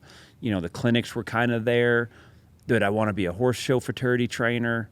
Did I want us to continue to keep roping a little bit? And my clinics were taking off, and they were just getting bigger and bigger every year. Well, one thing I liked about the training was I got paid as soon as I was done. I can't tell you how I didn't really love the fact that, you know, when I'd sell it, I didn't make any money on horses until I sold them. Yeah, yeah. So there's a big window right there of Yeah. not making money. And so then I was also, too, I liquidated all my assets when I retired. We was able to start building on some land that we had, developing some rentals, trying to learn business. And this is in Llano still? Or? No, I had moved from Llano. When I got divorced, I moved out of Llano up to Stephenville. Okay, right on. Okay. And So, so- were we in Stephenville all at the same time, me and Yep. you? That's weird. Yep. I never met you there, you know. Now, I was you there might have 11 been right years. at the tail end of maybe when you were probably moving out. I know you're still I've been there. in Northwest Arkansas 4 years now. So I sold 4 years ago. I was there for 11 years, though. Yeah. Yeah, I guarantee you would have been there when I first got up there Okay. for sure. Yep. And But I think when people are busy, people don't see each other much. no, they don't at all. When I see Ken Bray more now that I'm 6 hours away from him, and what I did when I was Right down the 5 road. minutes down the road, Yep. you know. And I think also my mother always said this. She said, you know, to have good friends, you have to invest in friendships. You have to invest in people to have good friends. And when you're on that grind, Charlie, and you're always on the road, you know, you're exhausted. When you get home, you're just trying to survive, or you're trying to fix what got fucked up at home. Exactly You know, right. what kid fucked up a horse? What kid drove a tractor into the pond? You know, you're just trying to put out damage control when you get home. It's hard to come home and say, you know, I'm not proud of it, but we should have made more time as men to build those relationships with other men. Make the time to come home and say, hey, Ken, let's go have lunch together. Yep. Let's go have a beer together or something. You know, I should have spent more time doing it, but you have to put time into it, don't you? I think as a guy evolves, I think I know I'm learning that. Yeah, yeah. One thing that fucking hit me in the balls just recently is I was watching a TikTok video, and it said, if you're 50 years old, 70% of your life is over. And that really hit me hard. Like, I'm 49, I'll be 50 next September. But it's like, fucking 70% of this shit is over? I only got 30% left? Fuck me, I got to get moving. Like, Yeah. you know, when I say get moving, I'm going to start doing things that are fun for me. So I got 2 yearly vacations planned to go overseas. Every 7 weeks, I want to go on a 4-day vacation somewhere. I want to start having fun. Like, Yeah. you know, girl asked me the other day, she said, what are your goals now? I said, to ride really nice horses and have fucking fun. That's what my goals are now, because I've done a lot of the other shit that wasn't very much fun. And if I'm only got 20 more years to live now, I just want to have a good time and have fun and enjoy great horses and celebrate with other great horsemen. Yeah. You know what I mean? That's for sure. So, okay, so you get to stay at home. Did Jackie make the world that year? Yeah, she won the world. Oh, She won the did? world 6 That's months pregnant. awesome. It was 6 months pregnant. It was an amazing You got story. some good seed in you, Amazing story. motherfucker, don't Yeah, you? yeah. I love It was awesome. That's awesome. Congratulations to her. Yeah. So that was a dream of hers as a little girl to make the NFR, correct? Is that the first year they had breakaway at NFR or what? Yep, it was. Man, what a fairy tale story that Yeah, is, to be it was. pioneer of that deal. And the first time they let it be an event, she wins it. So she got the bug. She want to stay on the road. What's going Yeah, on? so she's been on it. This is going to be her last year. She's done with full time, and so we're excited to. She's going to continue to keep rodeoing. She's amazing at it. She's really good with the horses. She'll go down the horse futurity route. She'll go to the good rodeos. So they have futurity for breakaway too. I did not know that. Yes, sir. Okay, just like the It's futurity. starting to evolve. Yeah. Okay. Well, you know, women spend money, and so you know with the breakaway taking off, the breakaway now has become to where they're getting more entries in the Southwest region in the breakaway than they are the barrels. That's amazing. So you're going to need to be making horses for that event. You are right. There seems like this roping industry is evolving extremely quickly. You went from even 10 years ago, basically the joke is the roper will buy any reject. If it's a reject from any discipline other than Western pleasure, you motherfuckers are buying it for 10 cents on the dollar. Now you're breeding for it. You know, now you're not trying to buy rejects. You're trying to buy horses that legitimately would have been reiners, legitimately would have been cow horses. You know what I Exactly mean? right. It's and the money's there to back it up, from what I understand. Yep. Is that right or wrong? Yep, it is. You know? It is. I tell you what I learned though when I retired. The one good thing about doing roping lessons and clinics is the amount of people that you'll get to learn from, or you get to meet. Excuse me. And I got to meet a really good friend of mine. His name was Troy Applegate, and he worked for J.P. Morgan, and we became good friends. And he was coming to my house, and he was trying to teach me how money works. Yes. Because when I liquidated all my assets and sold everything, my truck, trailer, my horses, we had land to build on, and I was wanting to get rentals. I was trying to figure out how in the heck am I going to be able to really try to drive in these next few years to develop basically retirement. Yeah. And so it was so funny because I remember it to this day was when I was sitting in there and he was trying to explain how cash on cash works, or ROI and all these different things, and I kept looking outside. And he's like, "Can I get your attention real quick?" I'm like, I can't sit still. We should be outside. We should be working. We need to be doing something. He says, "We are. Yeah. You're learning how to use your mind, not your hands." Yes.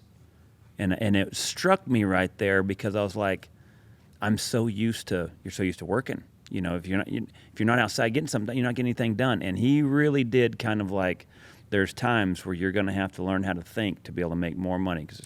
The greatest lesson I ever got from Gordon McKinley, I was 13 years old. We were walking out of the hay barn, and he said, "There's not enough hours in the day with your own two hands to get rich."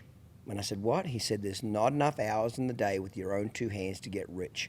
Unless you're a gold maker or painter or some freaky art shit that nobody can duplicate in the world, you just can't get rich." And that's honestly what spurred me to do the clinics from the beginning.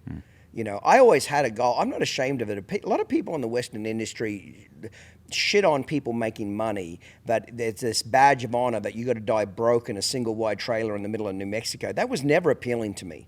I always wanted to be rich. I had a goal from a very young age to be retired by 40. I don't know where I got that number from, but I thought it was cool as shit, and I wanted to do it.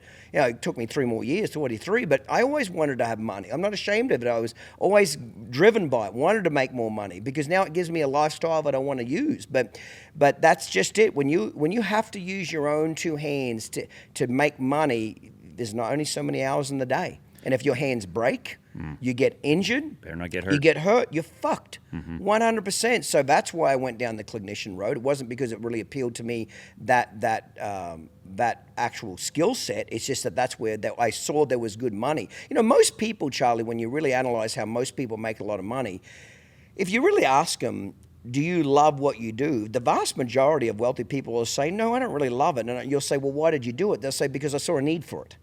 I saw I could do this better than everybody else. I saw there was a niche there. I saw that I could provide a service that people needed." You don't think the guy making $20 million a year with the concrete plant, you don't think he really loves concrete, do you? He fucking hates concrete. He loves those 50 trucks going down the road. If for whatever reason he saw there was a need for a concrete plant in that town, or something wasn't getting service that he could do. You know what I mean? So that is exactly right. You've got to figure out how to make money without you actually touching it. And so I started trying to dance with, and when he said that, it resonated. And so I remember, I think it was probably 2 weeks later, I rode 7 head of horses. I was out there at 5. I think I put in dang near a 16, 17-hour day. And when I got done, I made no money. And I'm like, this ain't gonna work. So is that because when it was very self-satisfactory to use your hands? Yes, right? it is. But then I'd go do a clinic that weekend, and I'm like, well, that made money. Yeah, very much so. Probably a lot more money than riding those 7 head or 16 head. So at what year did you say, I'm officially going to do clinics as my way of feeding my family and all that? Well, I was dancing around with what I liked and what I wanted to do. And when after that year, and I went to the fraternity, my horse placed, but I was like, that's all the money I got. Like, no, I could have did a clinic right there. Yeah. And he was actually the one that sent me your podcast on the gauge. Okay. And I've never heard a podcast a day in my life. I'd heard of Joe Rogan, didn't know he did podcasts, didn't know nothing. I was that cowboy. Yeah, right? fair enough. And he sent me that pod, and I'm like, I'm not gonna. And then finally he asked after a while, he says, you need to listen to that podcast that Clinton did on the gauge. So I had some driving to do, and I listened to it. And it spoke to me. What part of it really kind of resonated with you? I would say, well, first of all, your energy. Your energy on that podcast kept my attention engaged. And almost every clinic that I could think of, everyone talked in such monotone, humble voices that you'd want to fall asleep. Blow your brains out. And I was like, if I could learn how to get some energy when I speak, because I know when that happens to me, it wakes people up. And you set the tone in that room. And I started thinking, well, maybe that would apply to my clinics. And you talked about trying to give people more than what they paid for. Yeah. So working your ass off, making sure that people know that when you come here, you are giving it your all. Yeah. And it started changing my perspective there. Give me a little extra energy right there to kind of do the clinics. And then not being scared because I didn't know if I wanted to be a horseman or a clinician. And then when you said that, as long as I can move my lips, I can make money. Yes, that's about right. And so I'm like, I could do that from a wheelchair. Well, then that next year I went from 10 clinics to 20. And I was like, okay, well, I'm starting to get reviews on how good they're liking it. And then I'm also starting to, now when I'm home on the weekends riding my futurity colts, I'm analyzing how to get from the back of the box to the steer. What point did every movement happen right there? Because I also got on I'm a $39.95 premium member on your app as well. Oh, cool. Very cool. And so my dad kept talking about how well you articulated what you said. And so I watched how well I could see what you were saying, how well you organized the information, and I'm like, can I do that? Can I do that with roping? And so I really started trying hard at doing that. Well, then I kind of gave up my fraternities.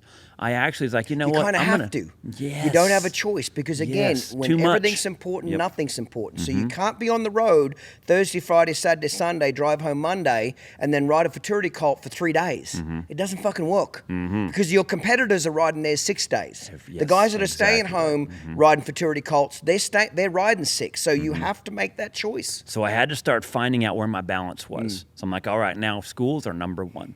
Now how am I going to get better at it? Well, then I think I seen where you had that where you can call in for an hour. Oh, the consulting, yes, that's right, yes. And so I talked to Ken. I said, Ken, here's what I'm thinking.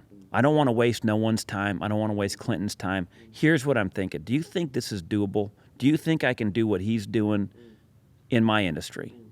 And I came over one day. We had a bourbon and a steak, and we talked about it. He goes, you need to call him. He says, I'll call him first and get it set up. Yeah. I called, made a phone call, and that was my last fraternity I went to. That was the last jackpot I entered. And I started trying to find guys that could help me with a website. Yep.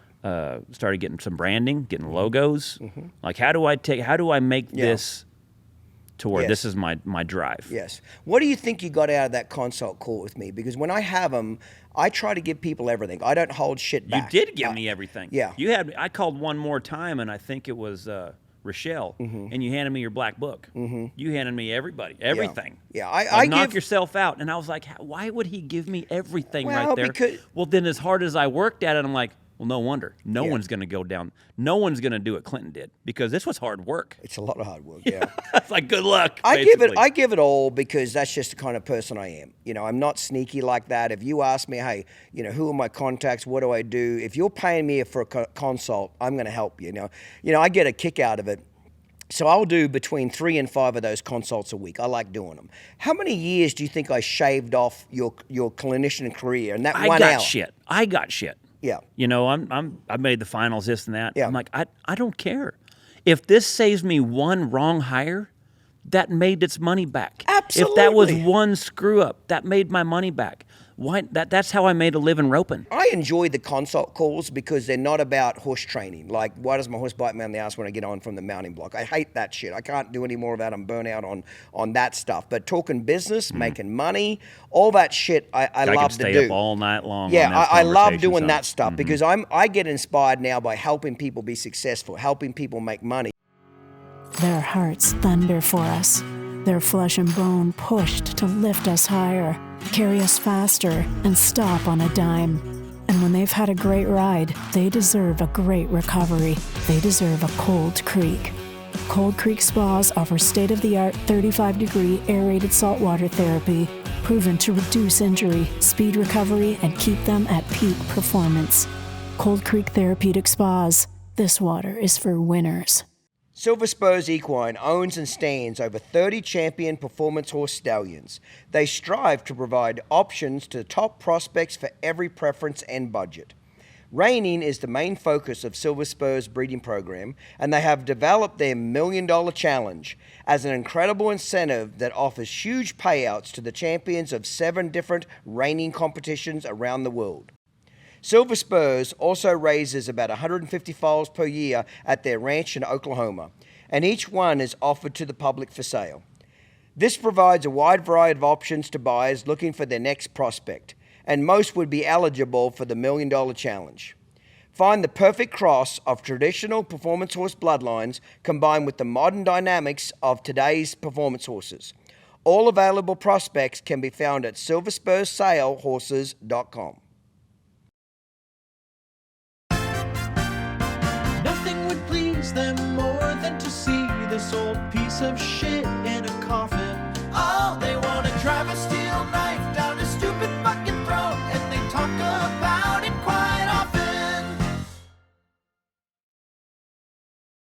This is from Richard. Hate mail from Richard Smoltz again. Is he back again? This is his next one? God, he sent another one in. Richard's on a roll. Stop making bullshit videos. For if I'm making such bullshit videos, Richard, I seem to sure get you on my feed a lot, don't I? You're commenting a lot. Are you secretly a fan, Richard? I think you might be a fan because you seem to watch a lot of my bullshit videos. DT Horses was founded with one goal in mind: produce elite performance horses. For over 20 years, we've consistently met that goal and raised the bar, thanks to our dedication and focus on what matters most. DT Horses believes that every horse we raise deserves the best start possible. With a great foundation in place, all our colts go on to excel in the discipline best suited for them. We have many top performers in team roping, cow horse, cutting, calf roping, and barrel racing. We're offering our elite horses to the public. For information about the athletes available, please contact the DT Horses office at 480-471-4348. Learn more about DT Horses and the impact we've made on the Western performance horse world at dthorses.com. This episode is brought to you in part by Breaking Bad, the hottest new NCHA futurity sire. You know, it's funny, that podcast on The Gauge, that's kind of what me doing this podcast, because we got such a good review from it. And people said, hey, why don't you do your own? And I said, okay, I'm going to do it, but under a couple of conditions. One, I want to say whatever the fuck's on my mind. Two, I only want to talk to people I want to talk to. Right. I want to talk to interesting people that have a great story, and we can celebrate successes, but we can also celebrate failures. Why did you fail? What didn't make that right? That's where the learning is. I even though I publicly admit, and it was embarrassing for me to say I almost went bankrupt one year, I regained it all. I made all that money back, but I publicly say it to say everybody can stumble. Getting bigger is not always better. Does that make sense? I got so big it almost crippled me. Well, I tell that story so that maybe some young guys will learn from it. Maybe some people will realize, okay, I don't have to get bigger. I can make more money without necessarily getting bigger. I started feeling it last year. So I did 40 clinics last year. And I had hired a guy to do my marketing, help me with my branding, get my website done. Now, he was outside the industry. And, you know, the techies can get you. Oh, they fuck me. I have a bloody nose you're talking about? Hate relationship with IT and coders and all that shit. I fucking hate them because they can bullshit us. They can bullshit us so well, and we can't call bullshit. If a kid came from the round pen and said, it took me 4.5 hours to saddle that colt, I say, you lying little motherfucker. It should have taken you 30 minutes. But a guy comes up and says, you know, I just did 100 hours of coding. You don't know if it should have took 20 hours, 100 hours. So I have a hate relationship with IT and the whole technical world, technology world is highway robbery. You know, I've got some really good guys now, but I'm ashamed to say this, but I got fucked by that industry a lot over the years. I went through my first bloody nose with that one. I've been through 5 major software changes in my career over 20 years and got a bloody nose from almost every one because they promise the world, they deliver half what they say they're going to do. Charge you and double. By the time you get in bed with them and you figure out they're counterfeit, you can't divorce them. You're already halfway through the change. It's like a bad marriage. You just really can't say, hey, we're done today. Because, well, when I did, and then I couldn't get the passcode. Of course you couldn't. They fuck you. It's highway robbery. I can't wait to AI fucks every coder in the world. Are you coders listening to me? Fuck you and your coding. I want AI to wipe you some bitches out. That's what I want, is AI to be able to write code for a website, and we don't need humans to do it because the amount of dishonesty in that industry is fucking shocking. It is. They're making $150, $200 an hour sitting in their fucking pajamas eating Cheetos, fucking you on the billing, you know? And I talked to Ken, and I think it was about 2 months in where I started kind of real, because it kept going over budget. And it got to where I started to understand what you're saying. Like, I was getting on the freaking wheel. I was almost working to pay him. You're just keeping people employed. When I had 40 people employed, Charlie, I was just working for them. I felt like a show pony. Yeah, I was just send them back out there. Send them back out there. Yes, I was a whore on the road. Every time I needed more money, Clinton, fucking get out on the road and suck some more old lady dick. I'd get back out there again. You know, I have 8 employees now, but they're 8 great ones. Yep. I almost make more now with 8 than what I did at my peak when I had 40. I don't gross anywhere near clear that, but the actual net, now I pay only attention, Charlie, now to the net. Yep. I pay 0 attention to the gross every year. Only what did I keep? That's the big lesson I learned about getting too big is, sure, the numbers look awesome, but what did you net? What did you keep? What did you take home? Yep. And that's where I'm at now. Now I've got Hannah Macy and Aaron Macy, and there are a couple. They live right down the road. They live right by your old place. And so Hannah's dad is Phil Haugen. So he has a podcast. He trains horses. He does clinics. She knows exactly what I do. Yeah. And Aaron, he used to rope. Great kid. Knows him and his family forever. So he's a filmer. So I'm like, awesome. man, now I've got exactly who I need.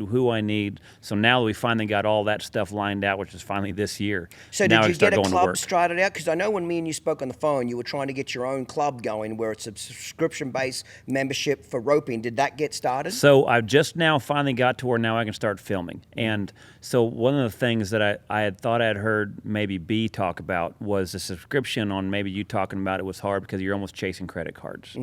And so I didn't know how true that was. So I decided to go down downloads.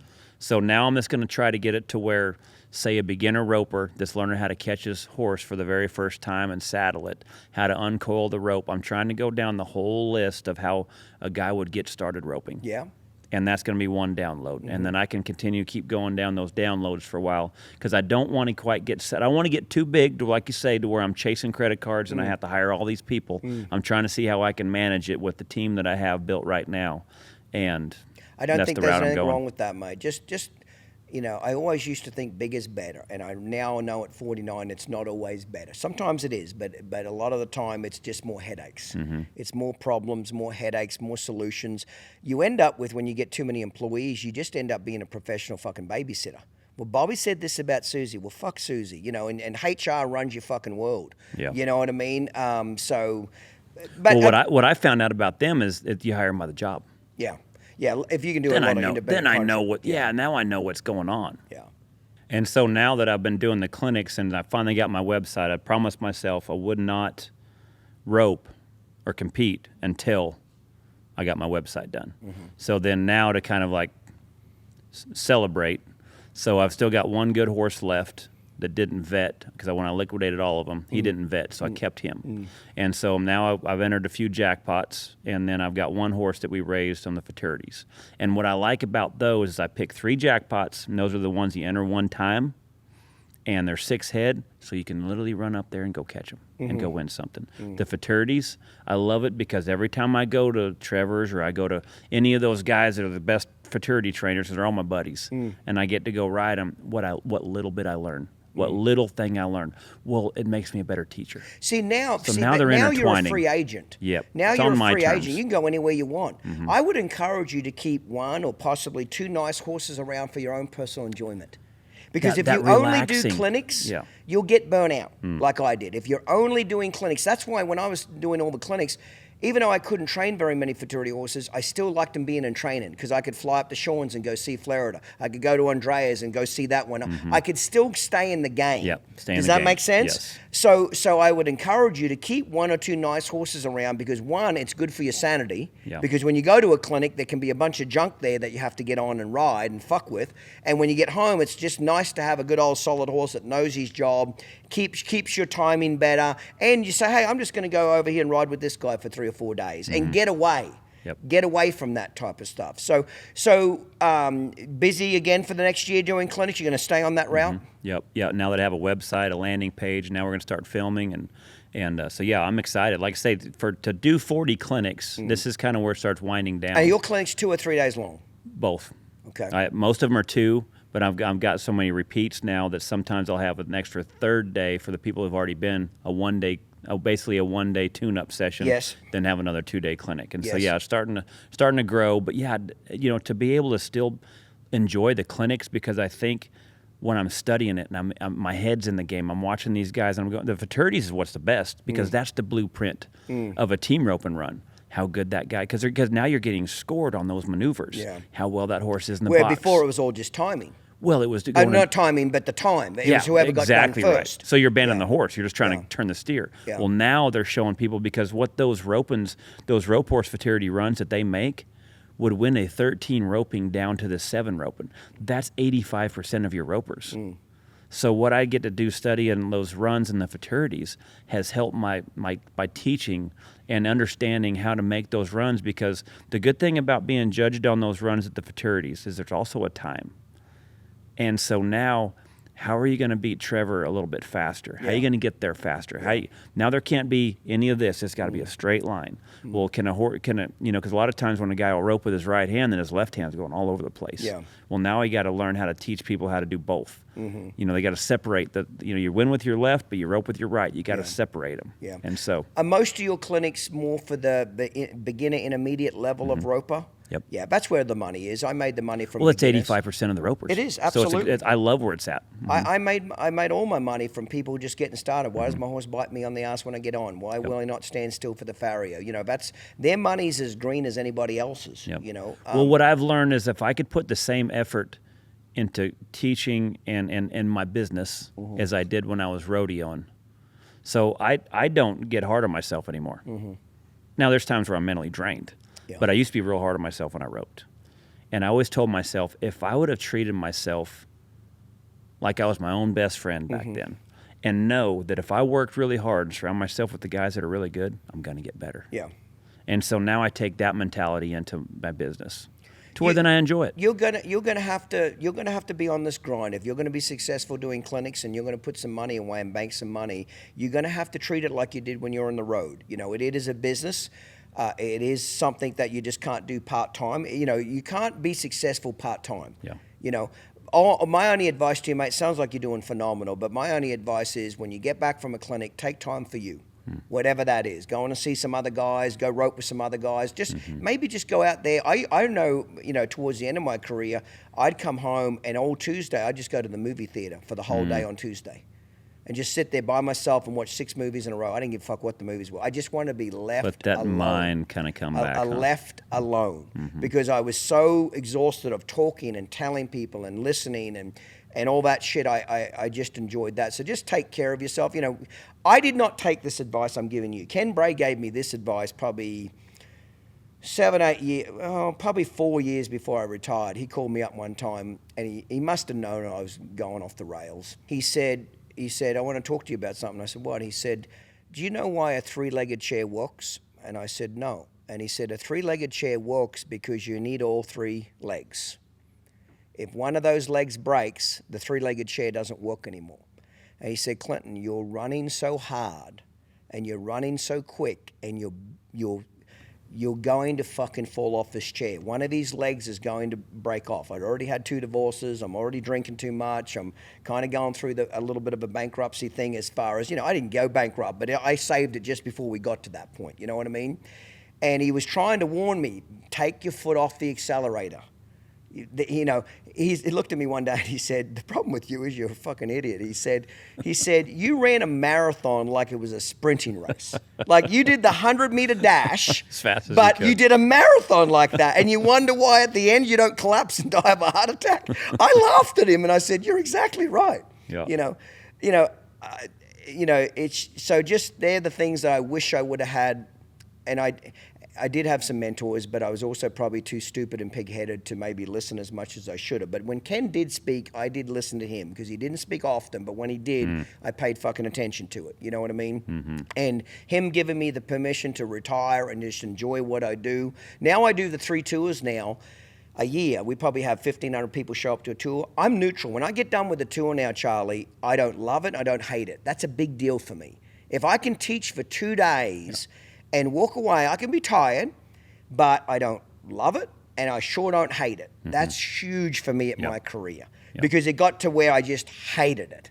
And I put on the smile and I go through the monkey and dance act, but inside I'm wanting to blow my brains out and I'm covering up with alcohol at nighttime. Does that make sense? Yep. But now I also take my own bus to the tour. I cook my own food. I sleep in my own bed. I don't stay in hotels anymore because I know where the hotels are, the people are. And where the people are, they're going to start pulling on me. You get what I'm saying? So I really try to, even though it's more expense, keep myself in a mentally good, I'm very aware of my mental happiness, as gay as that sounds now. I have a little thing on my mirror where I shave and it says, are you getting positive energy from being around this person?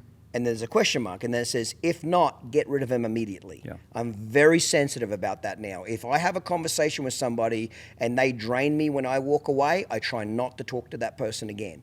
Yeah. Could be a friend. I've had to cut a lot of friends out of my life too, that if they're draining me, if they're constantly needing, I'm hoping by this interaction here, I want to walk away with energy from you, and I hope you walk away from great energy from me, that this was a great experience where we both feel confident that we're kicking ass and doing great things for each other. I want to cheer for you and you want to cheer for me. That's how you build great relationships. Mm-hmm. Now I understand when you're broke and you're hungry, there's always that several clients with a shit ton of money that fucking drive you insane, and you've got to pay a mortgage. So you don't have that luxury of saying fuck off.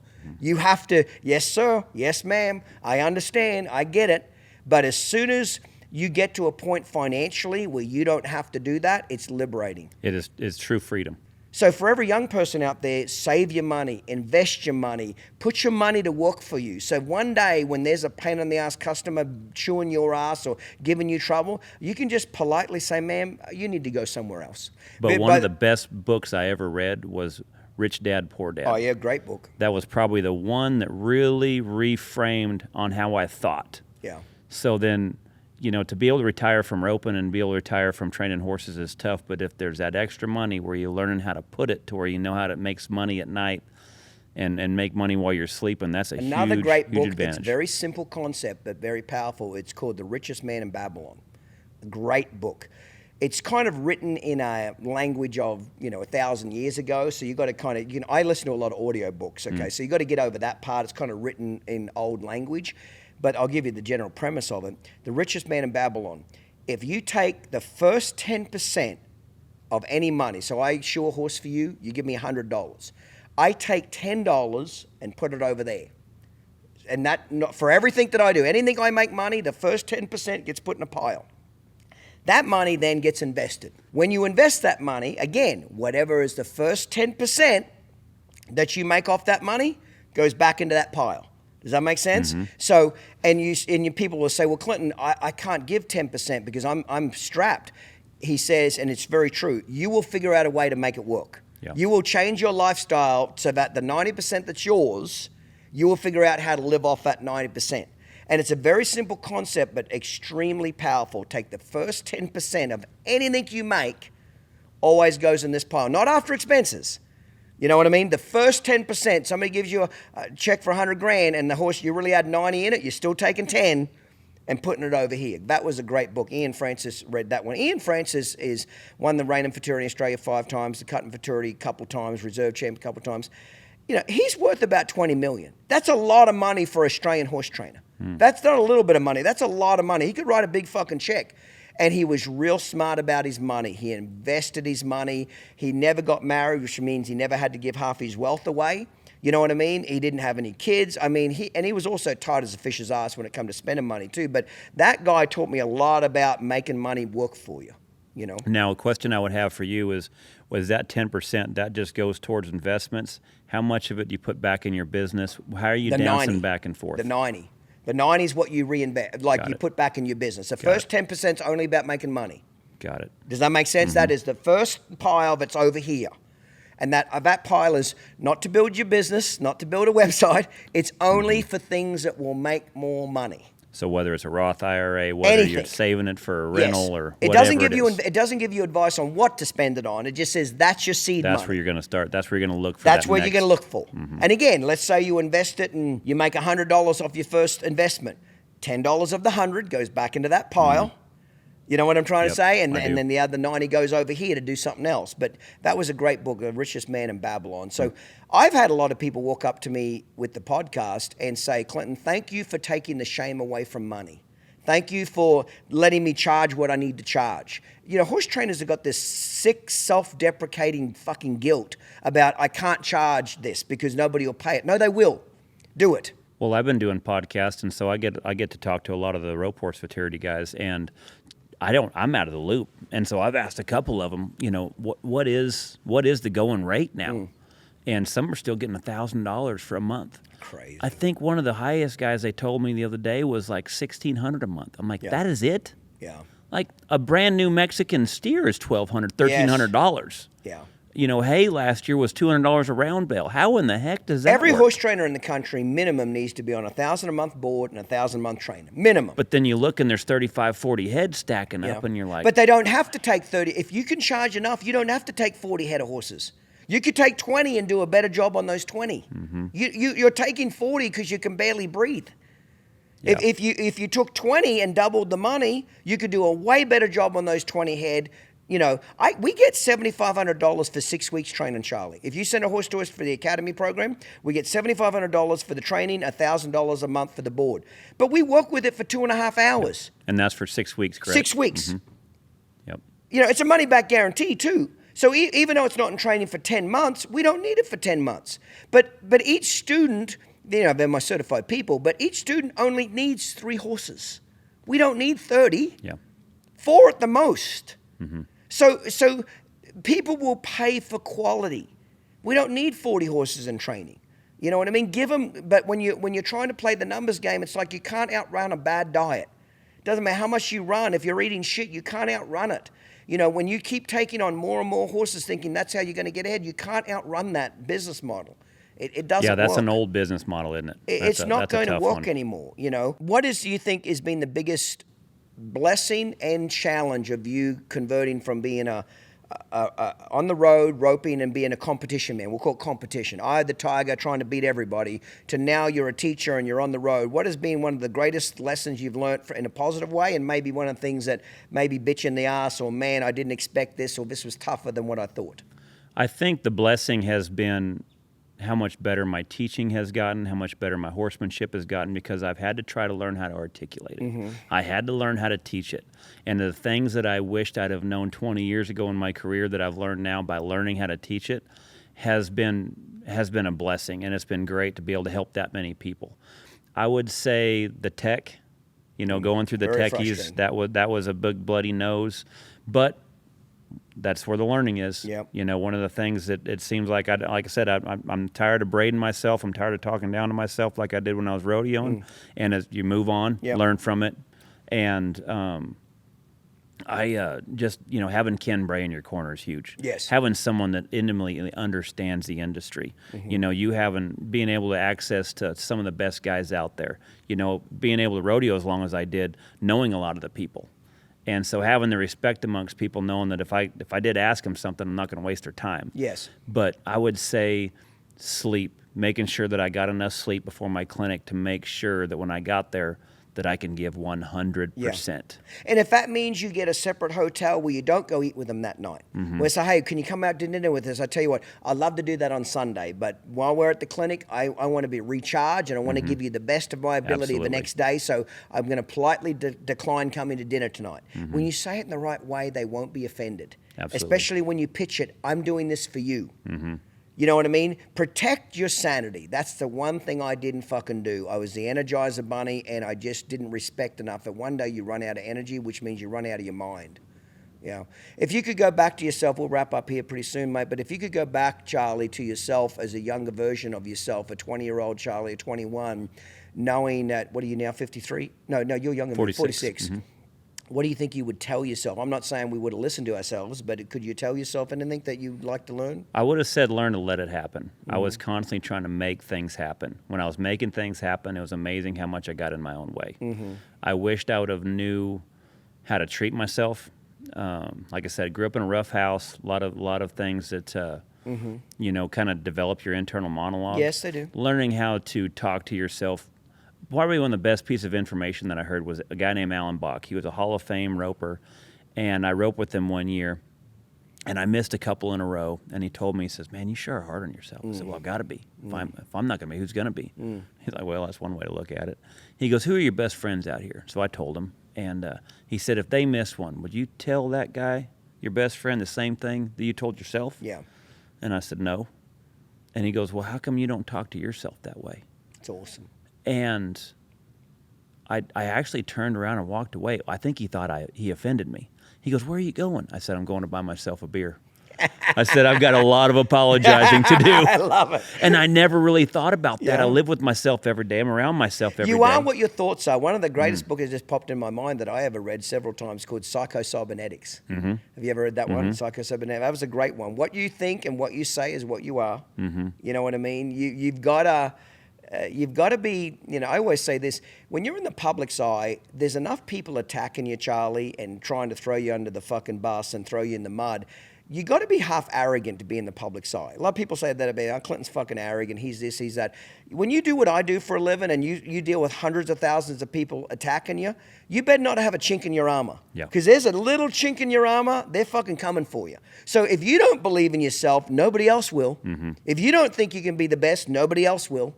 And learn how to avoid the noise. Yes. Because everyone's going to root for you on your way up. Yeah. But when you get better than them, that's when now you're at the head of the where they're going to throw the dart. So you better learn how to avoid the noise because the haters are going to come. Oh, yeah.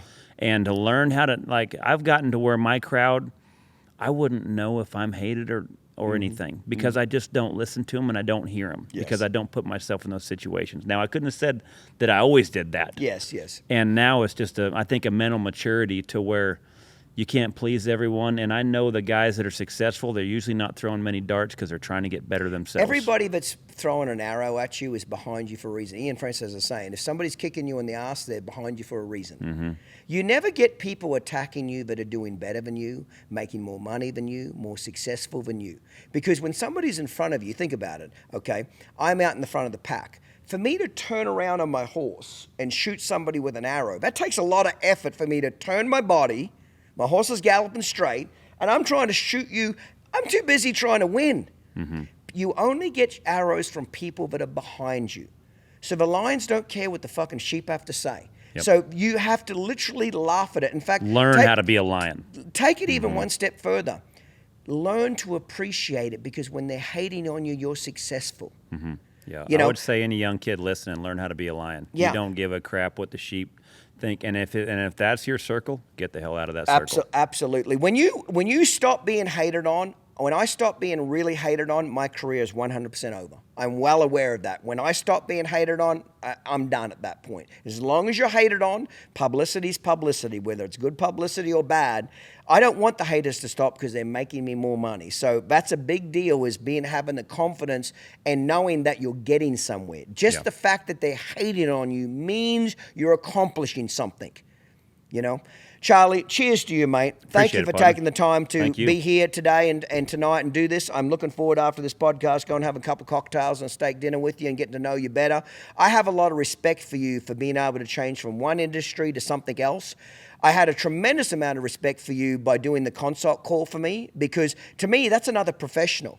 I call professionals all the time in different industries. When I want to learn something, I'll hire them. Some of the consultants, I'll pay anywhere up to $2,500 an hour for them. I love doing it because I'm getting information from their industry and bringing it back to my industry. Well, you think of the guys that why they would get in their own way on this because I don't know. I think it's probably because it's the industry. But everyone pays money to go to college. Everyone talks about all these things to where they invest all this money so they can be successful. Well, what is wrong with that in this industry? It's pride. It's ego. That makes sense. You know, it's just, it's backwards thinking. You know, you are right. We pay, you know, if a kid came out of school and spent $100,000 on a law degree, nobody would think, man, he's crazy. He just spent $100,000 to learn how to be a lawyer. They celebrate it. They celebrate it, you know. But if you said, I spent $100,000 on learning to be a better businessman or a better horse trainer or better this, better that, well, what's wrong with you? Couldn't you figure it out by yourself? They're fucking morons, you know what I mean? It's like the old joke about, you know, there's the guy's got the factory and he's got a piece of machinery that broken down, and the piece of machine, he's had 4 or 5 different technicians come in and nobody can fix this piece of machinery. Well, this machinery is expensive and it's costing them thousands of dollars every day by not working. Finally, they call in another contractor. The contractor comes in, he walks around the machine a couple times, he leans underneath it and he gets his hand, he feels for it and walks back to his toolbox and gets a screw and comes back and puts this screw underneath the machine and says to the operator, hey, hit the go button, see if it works. And he hits the go button and the machine starts up. And he just calmly walks over to his invoice books and writes an invoice for $5,000 and hands it to the plant manager. And the plant manager says, what the fuck? You were just here 3 minutes and you put one screw in. I watched you do it and you're charging me $5,000? He said, oh, no, it wasn't $5,000. It was $1 for the screw. The other $4,999 is for the 25 years it took me for experience to figure out what was wrong with your machine. This machine's been broken for a week. How many thousands of dollars have you lost in revenue? And how many contractors you paid that couldn't figure out how to do it? You didn't pay $5,000 for the screw. You paid $4,999 for 25 years of experience. Mm-hmm. That's what consulting is. Every bloody nose you learn something from. I'd like to say I was smart enough that I just learned them all by being smart. No, you get them by having bloody noses to it, you know. So cheers to you, brother. Cheers, I'll be rooting for you. I want you to be successful. You call me anytime you need anything from me. I'm there on your team. And I'd like to get to meet your wife someday too. I appreciate it. Thank you. Cheers, mate. Cheers. You know, I just wanted to take the time to genuinely thank all of our loyal listeners to the Uncut and Real Raw podcast. The success it's had has been absolutely phenomenal. We are in the top 1% of all genres of podcast in the country. And that in itself is pretty cool because, you know, the equine industry as a whole is really small compared to like dogs, cats, NASCAR, sports. You know, the amount of people that own dogs and cats and other pets compared to horses is amazingly different. So the fact that we're such a small niche industry and we're already in the top 1% of podcasts in the country is phenomenal. It's because of you guys' loyalty and the super guests that we have on. I can't thank the guests that are coming on for their realness, their dedication to tell a story, their successes and their failures. The podcast was just designed to be a hobby for me to bullshit and have a couple of cocktails and talk to some really cool people. Never in a million years did I dream that it would take off in the level that it has. But I just wanted to thank the loyal listeners, thank the guests. I'm going to keep bringing you real, genuine conversations that are not fucking politically correct, and we're going to just tell it how it is.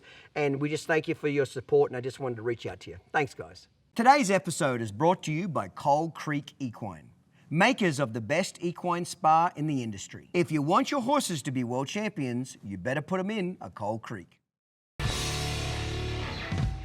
Today's episode was filmed and produced by Uncut Productions, marketing by Stewart & Associates, and organized and administrated by Down Under Horsemanship. If you enjoyed this episode, be sure to hit the subscribe button and leave a rating. Follow us and stay up to date on social media, including Facebook, Instagram, TikTok, and YouTube. See you next time, mate. Cheers.